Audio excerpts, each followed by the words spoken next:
सजा हुई तो खेसारी लाल यादव जेल में जाएंगे। काजल रखवानी के द्वारा एक गंभीर आरोप लगाए जा रहे हैं, क्योंकि खेसारी लाल बहुत बड़े स्टार हैं, भोजपुरी के हैं, और जब भी इस तरह के आरोप लगता है तो मामला तो गंभीर हो जाता है। तो लेकिन समझने की बात यहाँ पे है कि चूंकि उनका कहना कि 5 साल पहले जब वो फिल्म इंडस्ट्रीज में थी, उनके साथ जब काम हो रहा था तो कोई विवाद नहीं था। वो दोनों अच्छे कलाकार भी थे और उनकी जोड़ी को काफ़ी पसंद भी किया गया था। लेकिन अब अचानक 5 साल के बाद जब आती हैं और बोलती है कि हमारे साथ सेक्सुअल हैरेसमेंट हुआ, हमारा न्यू वीडियोज़ फ़ोटो इस तरह का उनके मोबाइल में है, वायरल करने की धमकी दिया जा रहा है, जान मारने की धमकी दिया जा रहा है, तो तमाम तरह के आरोप जो लगते आ रहे हैं। और ये पहली बार नहीं है किसी फिल्म इंडस्ट्रीज में कि इस तरह के आरोप और प्रत्यारोप लगते रहे हैं। ठीक है ना, चाहे आप बॉलीवुड देखिए, चाहे जो भी अब हॉलीवुड हो, बॉलीवुड हो, चाहे भोजपुरी वुड हो, कोई भी फिल्म इंडस्ट्रीज हो, चाहे बांग्ला उद्योग हो, तो वहाँ पे इस तरह के मामले बनते रहे हैं, इस तरह के आरोप लगते रहे हैं। लेकिन इस आरोप में कितनी सच्चाई है, वो सच्चाई तो काजल रखवानी जी जानते होंगे, या तो खेसारी लाल यादव को पता होगा, है ना, या तो जो भी थर्ड आदमी आदमी पर्सन इसमें इन्वॉल्व होंगे उनको पता होगा। लेकिन सवाल ये बनता है कि जब आपके साथ गलत हो रहा था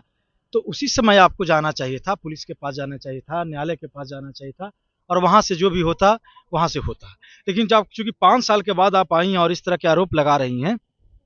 तो कितनी आरोप में आपके आरोप में सच्चाई है, इसके लिए तो आपको पुलिस स्टेशन जाके एफआईआर करना होगा ना। क्योंकि महीनों दिन से ये प्रकरण चल रहा है और अभी तक आप एफआईआर नहीं करवाई है, तो इस बात से तो यही प्राइमा फेसी समझा जाएगा कि जो भी आप कर रही हैं अपना फेम होने के लिए, फेमस होने के लिए कर रही हैं। या हो सकता है कि कुछ और भी आपका इंटेंशन हो, या हो सकता है कि किसी थर्ड पार्टी के कहने पर भी इस तरह के लोग होता है कि किसी की छवि को धूमिल करके उसके लाइफ को बर्बाद करने की। क्योंकि बहुत सारे ऐसे व्यक्ति को देखिएगा, जब इस तरह के आरोप लगते रहते हैं तो वो उनका हो जाएगा, होता है कि फिल्म इंडस्ट्रीज या किसी भी इंडस्ट्रीज में हो, उनका बैकआउट हो जाता है, उनका धंधा चौपट हो जाता है, उनका नाम खराब हो जाता है, वो धरातल रसातल पर चले आते हैं।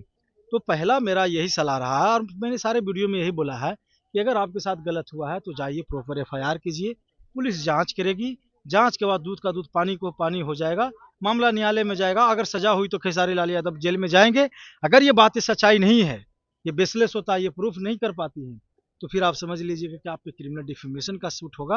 डिफेमेशन का, मानहानि का मुकदमा आपको झेलना होगा, अगर खेसारी लाल यादव करते हैं तो। क्योंकि एक छोटा मोटा बात नहीं, किसी के व्यक्ति पर इस तरह के आरोप लगा देना, आप फिर आरोप लगा के चुप हो जाना। 5 साल बाद, आप 5 साल पहले हुआ था, 5 साल के बाद आप आती हैं और बोलते हैं कि इस तरह की बातें हो रही है। और तमाम वीडियो में आप देखिएगा तो काजल रखवानी बार बार वो उनका जो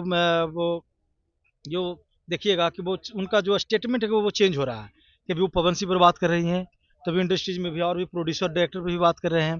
तो कभी उनके डिफेंडर को लेकर बात हो रही है, कभी उनकी हैसियत को लेकर बात हो रही है। जब आपके साथ गलत हुआ है तो फिर आपका पर्सनल ये मैटर है ना, सिर्फ उस पर डिस्कस होना चाहिए था।